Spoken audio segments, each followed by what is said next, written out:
తిరుమల శ్రీవారి భక్తులకు శుభవార్త. తిరుమల శ్రీవారి భక్తులకు టీటీడీ శుభవార్త వినిపించింది.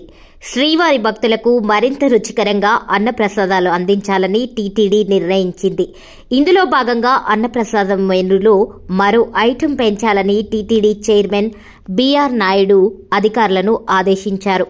ఇటీవల జరిగిన బోర్డు సమావేశంలో ఈ నిర్ణయం తీసుకున్నారు.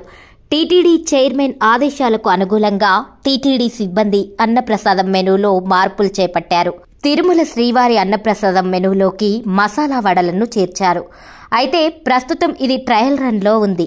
ట్రయల్ రన్లో భాగంగా సోమవారం 5,000 మసాలా వడలను టీటీడీ సిబ్బంది భక్తులకు వడ్డించారు. ఉల్లిపాయలు, వెల్లుల్లి లేకుండా ఈ మసాలా వడలు తయారు చేయించారు. అనంతరం మసాలా వడల రుచిపై టీటీడీ సిబ్బంది భక్తుల నుంచి అభిప్రాయాలు తెలుసుకున్నారు. ఈ సందర్భంగా మసాలా వడలు రుచికరంగా ఉన్నాయని భక్తులు సంతృప్తి వ్యక్తం చేశారు. పరిశీలనలో లోటుపాట్లను సరిచేసుకొని త్వరలోనే పూర్తి స్థాయిలో మెనూలో మార్పులు చేసేందుకు టీటీడీ కసరత్తు చేస్తోంది. అనంతరం టీటీడీ చైర్మన్ చేతుల మీదుగా మెనూలో మసాలా వడలు చేర్చే కార్యక్రమం ప్రారంభించనున్నారు.